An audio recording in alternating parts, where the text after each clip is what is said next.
Hey guys, Forging Mastered here, and this is going to be a different kind of War Thunder video than what I usually make. This is going to be kind of complaining, kind of just going along with how the German tanks really just get the short end of the stick. So everyone up until the most recent patch 1.5.1 has been like asking for the Germans to actually get some post World War II tanks, because up until the Leopard 1 they had no post-war tanks. If you go to the Russians, they have several, but I believe the IS-4 is. I know the T-54 and the T-10M are. Pretty sure the ZSU is too. Americans also have post-war tanks, but I don't really mind them. They don't have very many tanks in general. We got the T-95, the M103, the Pattons, and the M60. So take a look here at T-54, which is a medium tank. We'll look at the worst one. So Russian medium tank post-war. This is the worst one. Battle rating is 7.7. So we're going to look at the armor here. It's about 200 millimeters in kind of the weakest spot. 200 millimeters, or you can, 200 millimeters weakest spot. And where you could shoot the ammo from the front is about 240 millimeters. So from the front, it's really hard to penetrate and really hard to get a one-shot kill on.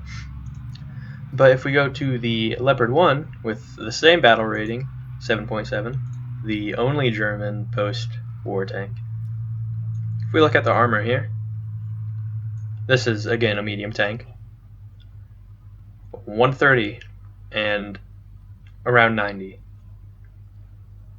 in the weakest spot, with an exposed turret ring too, with a thickness of, really depends on where you shoot it. If you can hit there and bounce off into the upper armor actually, which is 30 millimeters. So you got two options here. 90 millimeters, a tier 3 tank can penetrate this, and guess what's behind it? Look at all this ammo. This tank is such an easy one-shot kill, and it's the only German post-war tank. Or you can shoot the turret ring, disable the drive, almost always fragment into this ammo, blow up into that ammo, and just destroy the whole thing. Or at least kill these 3 crew members, which would only leave this guy, which would kill the tank, because you can't have one guy driving a tank and shooting it. And we'll go to an American one with a 7.7 and 47. From the front, it's really just taking on time to load. From the front, 190 millimeters, exposed turret ring, really dependent on the thickness there, and 140-ish. You do have ammo there, but at that spot it's around 150 compared to Germany's 90. And if you shoot the turret ring, there's not ammo there. You're just going to kill these 3 guys, best case scenario, not these guys. Pretty sure these are also wet racked, so they're sitting in water, making them less likely to explode. And you might fragment into these, but all you have to do to keep these from being there is remove like 10 shells from your capacity, and they're not going to be there anymore. So then we'll look at Germany's best tank based on battle rating, the Maus. So this thing was, it's the heaviest tank in the game by far. It's 188 tons, definitely the thickest armor. It's like 300 millimeters up front. But if you shoot right in the cheek, it's still 200 millimeters, but there is ammo there.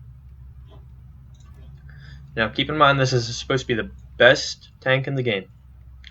if this thing is aiming at you, you have 200 millimeters of thickness, or 220, my bad, keeping you from one-shotting it.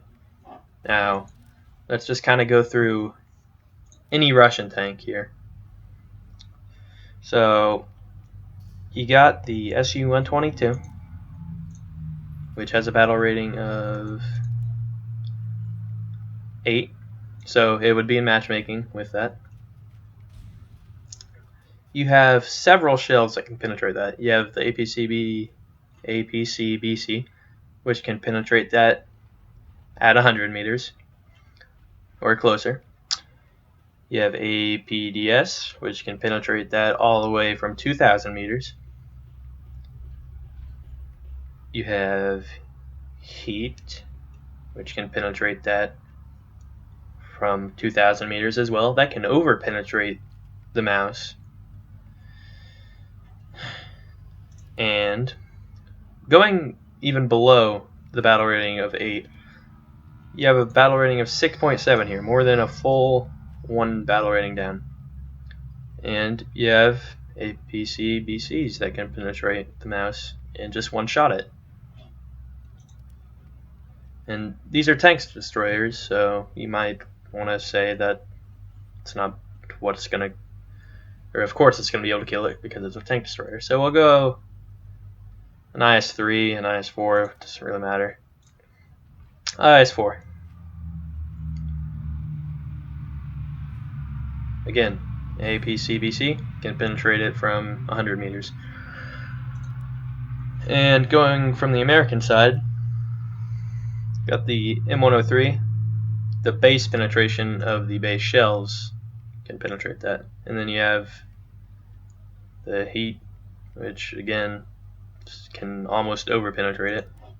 Then you have a light tank. I think the Sabo rounds on this can probably penetrate. Yep. There we go. A Tier 4 light tank with a battle rating of 6.3 can penetrate the mouse and one-shot it. And if we look at Russia's heaviest tank, probably the IS-4M. IS-4M is slightly thicker than the T-10M, interestingly. Alright, so from the front, the IS-4M has about 250 millimeters of thickness. The weakest spot, there really isn't a weak spot on this. The weak spot is 220. So we'll look at the mouse. Best German tank. 220 millimeters is what we're looking for. So the base round on the 75 is Heat. I did not know that. So none of the rounds on the 75 millimeter can penetrate it. And on the 128, the base round can. So the mouse actually can.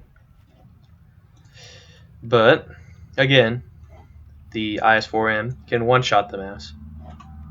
But if we look at what the IS-4 has hiding behind its weakest spot, keep clicking on the wrong thing, sorry guys. The weakest spot is around 220, lower glacis. It's just a driver. You're not going to be able to hit that ammo. Also, you have an extra 40 millimeters right there, covering a more than half of the weak spot. So in most cases, you're going to be penetrating about 260, which the mouse can barely do, especially at range. It's not going to be able to do it. I was going off the point blank penetration. So really, Russian tanks just and American tanks just decimate the German tanks. The post-war tank they decided to add is just complete garbage. It's like, why? This shouldn't even be a battle rating of 7.7. It has tier 3 armor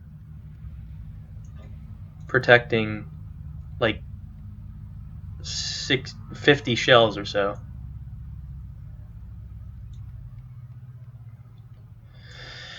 Or from the side, again, this is actually like tier 1 armor protecting more ammo. Or from the back, again, tier 1 armor. Oh, but wait, there's 2 tracks protecting who cares what part. You can just destroy the transmission, the radiator, the fuel tank, the engine, that ammo. That might be wet racked actually. But German tanks just aren't even worth using. As you can see, I tried to make my way down, and eventually I just got tired of getting just completely dominated, and I switched to Russian tanks, and I couldn't be having more fun with this game. Same kind of goes with American, although there are much less tanks to actually have fun with, but they're still much better in a firefight against a German tank. There's just something wrong with how everything's balanced. But I don't know, man. Thanks for watching.